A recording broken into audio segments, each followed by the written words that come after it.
This is Dianne Andrews in Black and White.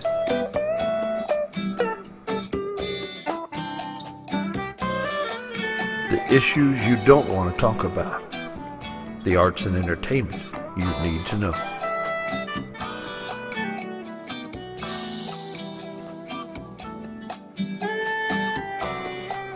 And now here's your host, Dianne Andrews. Welcome to Dianne Andrews in Black and White, and I'm your host, Dianne Andrews. Thanks for tuning in to us today. Today I'm doing a show. We're going to have two guests. I have one sitting in audience in studio here with me right now, which is Susan X. She is from New York, and she does not want to disclose who she is right now because of all the legal ramifications that she is now involved in based on some medical malpractice claims that she has going on today. Susan was a flutist. At 10 years old, she played at Carnegie Hall, a piano. She was an athlete. She was a vibrant young woman, and in 2009, she went into an allergist's office to have dust mite tests done. Right, Susan? Among others. Among there others. Were many other allergens. But they gave you 13 injections, right? Yes. The PA did, not the physician. The PA, the physician assistant working under the doctor in the doctor's office, correct? Yes. And 10 of those you had written down on the form that you were allergic to, is that correct? Yes, and they had also done 2 days of prior testing that were botched.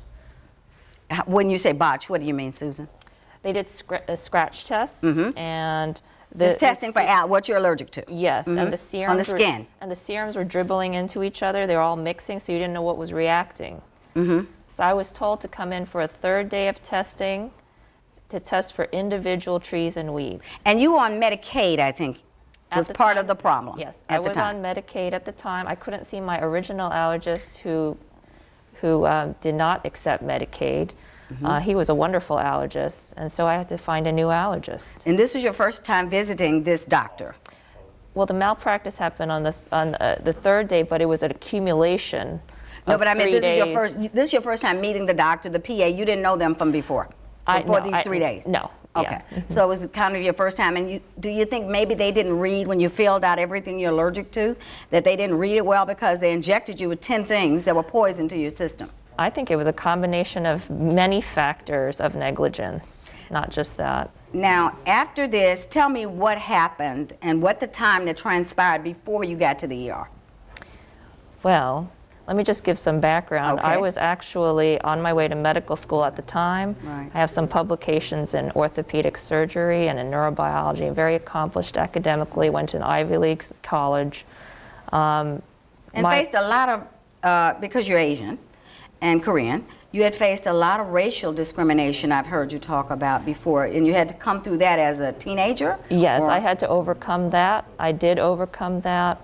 However, when you have medical malpractice happen to you, there's no way you can escape what's been done to your body. Right. Many people, as we know, 400,000 people die, is what Johns Hopkins University just did a study, and back in the 1980s, 90s, it was 100,000. So it is exponentially increasing by hospital error. They call it death by medicine. Yes. You were blessed enough not to pass on, but you live like an 80-year-old. Yes. Tell us some of the things you go through. Physically, I feel like I'm 80 years old. I have right-sided hemiparesis.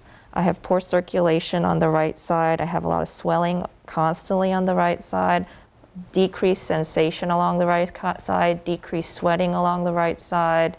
I have something called dysautonomia or autonomic dysfunction. My heart rate, breathing is not normal. And you're 35 years old, and this happened in 2009. When I was 28.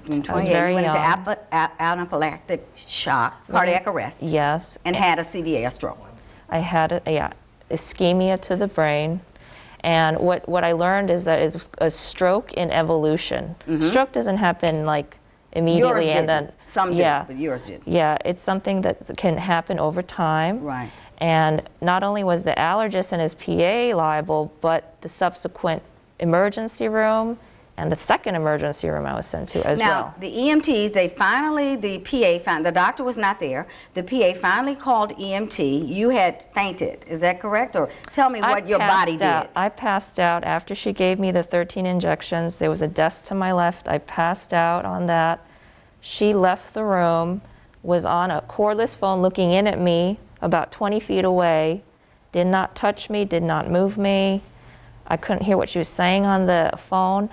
I couldn't move and I couldn't speak, but I could see and hear everything in the room. I was having what was called an out-of-body experience. Yes, yes. And actually, towards the tail end of that, I felt very peaceful. I had never felt such peace in my life.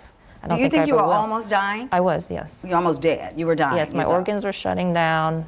My brain was, you know, having decreased blood flow. What saved your life at that time, do you think? I think I took care of my body. I took care of my health for many years. I was very athletic. I did yoga for several years. I worked out at the gym for 2 hours every day for several years leading up to this. I had two personal trainers, one in New York, one in LA, and I always took care of myself. Because you worked at Cedars-Sinai. We talked earlier about Dennis Quaid and the medical malpractice done to his twins in 2007 that almost killed them. When they were born, they gave them a blood thinner. The nurse gave them the dosage for an adult, which was 1,000 times more than they should have had. And there was 3 people in that hospital that happened to. Coincidentally, I ended up working in the pharmacy department after that happened. In Los Angeles, California. Yes. What were you doing out there? That was, of course, before 2009 and before this, because you were on your way to be a doctor. Yes. Your sister is a doctor in New York, I think, or where is she? Is she in California? In New York, yes. But I was in LA, I was working at Cedars-Sinai. I also worked in the entertainment business for a little while in a major movie studio. Yeah. I have a music background. Because you're a flutist and a pianist. Yes, also played guitar and drums. You were such a well-rounded. Yeah, if I enjoy you're something, still a beautiful lady. You can't see what she looks like, like, but she's still a very beautiful lady. Oh, thank you. And I have to tell you, it's very sweet. When I met you and the courage that you have for what you've gone through, and I thank you for coming in. She flew in last night from New York to be on the show. Diane. And it takes a lot of courage to do what you're doing. And it takes a lot of strength to continue to fight the system, as we talked about, as we will be talking about with Scott Eldridge. This is true. But the plaintiff's attorney. I think what's most important to emphasize is when you're hurt by medical malpractice, I met several doctors early on who did not want to help me. Because I was hurt by because I was hurt by another doctor.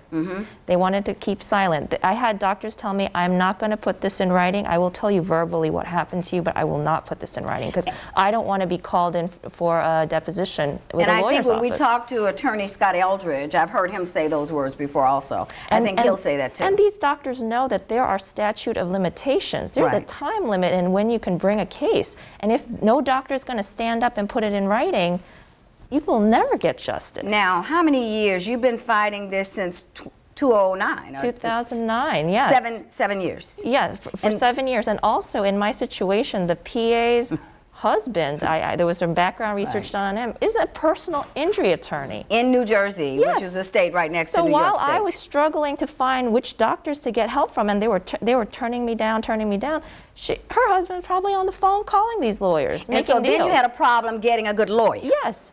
I actually met many very nice lawyers, but they were in smaller firms. They said, you have a very good case. They reviewed my records. They said, you have an excellent case. The PA rewrote the records. They're in the case. Do you believe there was any conspiracy? Because when we talked last night, you mentioned that some record may have been changed. You thought by the PA may have been changed? They were, because they were left in the records. She left the originals and the rewritten. So do you have both when your lawyer got the court order to get all records? They did not know I was coming to pick up my records, and the office manager gave me everything. And later on, the ologist went on to say to the insurance company, she never had anaphylactic shock in my office, when in fact, in his own records, the PA filled out an anaphylactic shock record sheet. So he doesn't even know what's in his own records. Probably did. So the plight that I've had with finding attorneys has been really just so draining, because the smaller form lawyers say, you have a great case, it's such a large case. You need a lot of money up front. We can't afford it, but you need a large firm. And once I contact the large firms, There are a handful of them, Gare Coniston, Kramer This is in New Dilloff York. in New York. Okay. They've turned me down and mysteriously told me, I can't tell you why I'm rejecting the case. Let's go back a little bit. They didn't even review my records. They Let's just go back knew. a little bit on why it's such a large case. Okay, you went to the emergency room twice. First, you had the incident with the PA in the doctor's office. Yes. Took her a little while. EMT took you to the ER. What happened in the ER? In the first ER, because you went twice.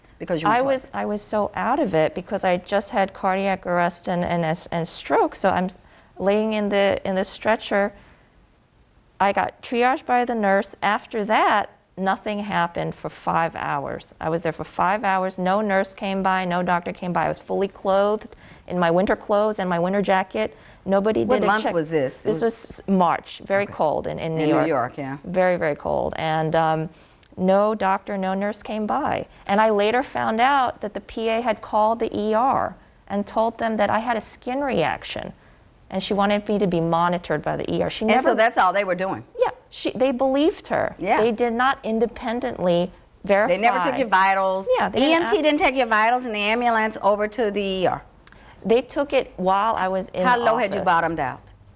Do you know? They didn't tell me anything. Okay. They didn't tell me anything. But while at the ER, bottomed out, I mean your blood pressure while going at down. the ER, I looked like I was sleeping basically because Right, because you were being monitored. They were just watching you. Yeah, I felt very semi-conscious. I felt very groggy. I had muscle twitching all over my body. I had to flag down somebody in scrubs and ask them, you know, I'm having muscle twitching, which I've never had in my life before. You know, I'm a little concerned about that. So how long, you were there 5 hours, then what happened? Did somebody finally see you? They discharged me, and when I got home... Your father came to pick you up? Yeah, and I realized I have paralysis of both arms, which is called man-in-a-barrel syndrome. And it's only found in a case where you have what I went through, which is a drop in blood pressure suddenly. Right. Dramatic drop in blood pressure suddenly. Yes, which causes damage to the brain. Over 40 or something. Yeah, causes brain damage. And so the first Because you had out-of-body experience, you were dead almost. Yeah, the organs were starting to shut down. When that happens, there's a cascade of events of chemicals being released by your organs. And that's a euphoric feeling. No, but it also prepares your body to start, you know, breaking down. Yeah, right. Yeah, and so there's something also called reperfusion injury. Once you have a loss of blood pressure that's reinstated and you have a perfusion again, you have damage when that occurs. Now, have you learned, because this has been going on for a long time, you are a smart lady, you were going to medical school, so you investigated your case enough to talk about it very, very intelligently to the lawyers. So let's talk about, you went home, you found out I have a problem, your father called your regular GI, your internist, your family doctor, I think. You went in there to get a blood test. The lady wouldn't do it. So he said, we can't handle your case. We need to get you back into the ER. What happened to the second ER, in the second ER? Second ER, I went to a pretty prominent, large academic hospital in New York. They separate their ER, Bay A and Bay B. If you have Medicaid, they put you in Bay B with homeless people. If you're in Bay A, you're paying out of pocket. And you were only on Medicaid because you were going to school. Yes, I was a student. Yeah, and getting ready to go to medical school. And so I waited there for several hours before any doctor came to see me. It was not until my mother came to the ER. So you're telling me this is a treatment that homeless and poor people get because you were like one. I had nothing done for me at the first ER. No oxygen, no IV, a simple IV that cost maybe a few cents. Nothing, no intervention at all. The second year, same deal, no intervention, no oxygen, no IV. So this is death by drugs. medical facilities. Okay. Yeah, nobody did a thorough checkup of me. And I was discharged yet again. And this ER had the audacity to say that... They didn't draw any blood? Because your doctor wanted blood drawn. Who sent you there? The second ER did. Okay. But that ER says the diagnosis was anxiety. I found that out from the records 6 months later when I requested my records. Did they talk to you and ask you questions to make them think you were so anxious? They did not. And then a friend of mine who works in she's a chief of an ER, she says, if we don't know what's going on, we're going to just say anxiety and let them go on their merry way. They do Did not you tell them do about your experience at the allergist and at the first ER? Yes. And she still said anxiety? Yeah, that ER doctor said, oh, you're just recovering from an allergic reaction. It's nothing serious. Go home. Do you think maybe she called the other ER and got the record from there where it just said you had an allergic reaction? Quite possibly. And that's why they denounced your case, maybe? Yeah, it's quite possible. Because it doesn't sound right. Yeah, it's quite possible that there was collusion. Who knows? I mean, I don't know for sure. We've but got a it's few quite minutes possible. left. Let's talk a little bit about your terrible journey with attorneys. Yeah, the attorneys have been the worst part of this whole situation. My first, second attorneys have bullied me. They're not telling me what's really gone on with the case. I have told them several times important things. Who are you such as suing? You're suing the hospital, 2 hospitals, and you're suing major hospitals, 2 major in New York City, and the clinic or the doctor's office, the doctor and the PA Yes. that performed and gave you However, the poison. for some reason, the PA's name is not on the list of defendants. And I don't know if that's because the PA, a physician's assistant or nurse practitioner, works under the license of the doctor, but it's her name you would think would still be on that. It should be number one because she's the only one who person administered there. it. Yeah. When this happened. But like I said, you know. Yeah. So let's talk a little bit on the lawyer side. Yeah, and so the plight with the attorneys has been horrible. Oddly, my attorneys have been bullying me, and when I tell them, you know, there's some important things you need to do for my case, such as get phone records, you know, just so that we can. Because she called someone, and you were thinking, the PA did when this first happened, after you were fainting and couldn't sit correctly. It'd be nice to have the phone records. Yeah, who did she call? You think it may have been her husband? No, I don't think that. I'm pretty sure it's probably the doctor. She didn't call 911 first. She we did know not that. call 911. That's documented. It was called 45 minutes active. In fact, thankfully, ambulance calls are documented. So because there's no way you shock, can the main thing is to change get that. someone But some oxygen and get them to. Time is the most important thing in a stroke. the first thing she was looking for was a camera to take a picture of the urticaria that had formed in the site of the injections. I had that urticaria for weeks. But why would she want a injections. picture of that? Because that shows that she's more liable. Because there was a reaction. Because I think whoever she was talking to on the phone told her, take a picture, because I think that's what scared her, that I had such a severe reaction to the injections on my skin. You could see it visibly. So that's why huge. she's just trying to say it's a skin reaction.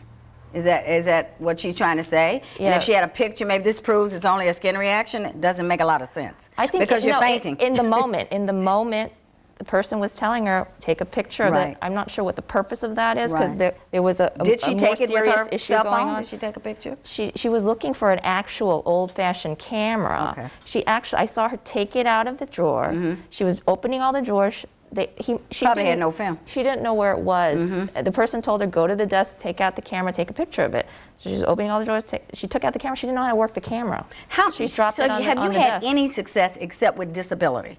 And with the Well, lawsuit, even with you've got the disability lawyer did a disservice to me, and that we can go into that in but another. is your claim still active, Susan? Your claims It's an against the active 2 claim. ERs, the doctor, the PA, It's an are still active active. claim, but the large law firms that can handle my case have mysteriously said, we are not interested, without even asking for records review.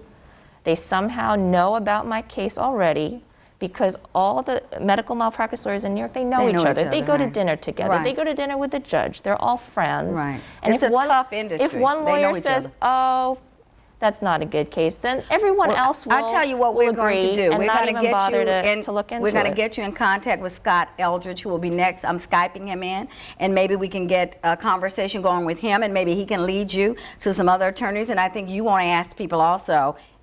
You wanted to say something at the end of your segment to the audience, to the listening audience, or to the viewing audience about your case? Well, yes. You know, I'm looking for a trustworthy and dedicated attorney that will do right by my case and seek justice that I deserve. Right. And I'll get you the number to Scott, who is the president of the National Medical Malpractice Trial Lawyers Association.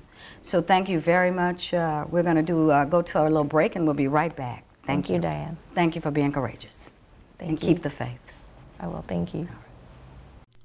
Order your copies now of Dianne Andrews' latest books, Third Man Out, a suspenseful mystery by Dianne Andrews, and Gumbo for the Heart, 25 stories of faith, hope, and charity, both available now on Amazon.com. Okay. Okay, Scott, good morning. Thanks for giving us 5 or 10 minutes of your time today.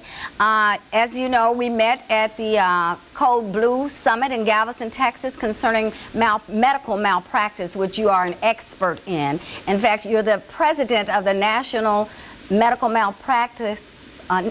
President of the Medical Malpractice Association. You've been a lawyer since 1983, and you've always worked in Denver, concentrating on medical malpractice at the same firm I think you're a partner in, because your name is on the logo, right?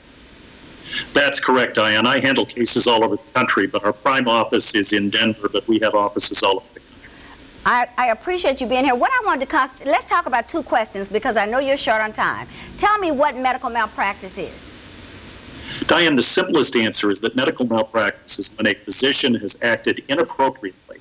That is, that the conduct that they've used with the patient falls below the minimum standard of care required for other physicians. That is, they've either done something or failed to do something that other physicians would have or should have done. Once that happens, once you have this bad conduct, then we have to show that what the physician did was the cause of the patient's problem. And once that happens, then you make a valid claim for malpractice, both showing that they did something wrong and that what they did wrong was a cause of the patient's injuries or problems. Now, when you say physician, when we look at the statistics now, hospital errors are number 3 in cause of death. Heart disease, That's cardiovascular, right. number 1 with 610,000, 550,000 by cancer deaths. And hospitals, they're saying, are between 250,000 and 400,000 a year. It's like 2 747s colliding every day, Bernie Sanders just said on the Hill in a subcommittee. So tell me, why are you only saying physicians? Because they have so much and so many people they depend on in the hospitals. Isn't it more than a physician? No, Diane, you make a very valid point, and I wasn't trying to exclude nurses or hospitals as well. Just trying to give you a description of malpractice. So it's a provider. It's a provider. It's a provider of health care. Yes. Okay. Yes, whether they be physician, nurses, physician assistants, radiology techs, anybody that falls in the line of providing medical services can be guilty of or found liable for medical malpractice. But I just wanted to make sure the audience understands it is more than a physician. Let's talk about a level playing field for the plaintiff, because you're a plaintiff's attorney. So tell me, Scott, is it fair, and how often can you win, and do you win against a hospital? Is it a level playing field? Diane, that's a question that I could take all day lecturing. Okay. I tell my students, I teach medical malpractice law at the University of Denver College of Law, and I emphasize to them how difficult it is to prevail in a plaintiff claim. The defense attorneys and the insurance companies have essentially unlimited funds. They have no difficulty finding experts to say that their doctors have acted appropriately. Plaintiff lawyers generally have to go outside of the state they're in to find doctors that don't know the potential defendants to get them to agree to testify. These cases are always difficult. They are always expensive. They are always time-consuming. I've done all different sorts of litigation in my career, but I've specialized in medical practice for probably the last 25 years. I can tell you it's the hardest type of litigation I've ever. I can believe that, because you're going against a major force. If you go against a hospital, which most doctors are operating in big hospitals or their sub-hospital clinics, it's very hard, because it's almost like, what was that movie, A Few Good Men, with Jack Nicholson? And it's almost like a cult that they kind of stick together, right, against any other environment coming in to threaten them. There's a discussion called the conspiracy of silence. Physicians agree not to testify against other physicians because they don't want those same physicians to come back and testify against them. And also, they need that hospital right. to make their rounds. They go to that hospital to make rounds and make money. Indeed they do. Yes. Indeed they do. I can see you looking at your clock, so I'm not going to hold you any words of wisdom for people who have a case. Because when a medical malpractice attorney takes a case, it is usually on a contingency basis, so he thinks it's a great case that he can win, right? Because they don't pay up front.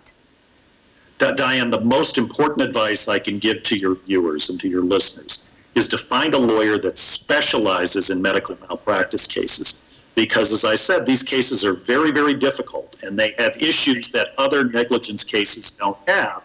And if you're not dealing with a lawyer that is experienced in medical malpractice cases, you are not getting good representation. So I would insist on a lawyer that regularly handles these types of cases, is comfortable traversing these very dangerous waters because that will give you the best chance to win. I sure appreciate it, Scott, and thank you for taking the time to be with Dianne Andrews in Black and White today and your well-needed advice for our listeners. You call anytime, Dianne. It's a pleasure. It's a pleasure here, too. Thank you. Bye. Have a great day.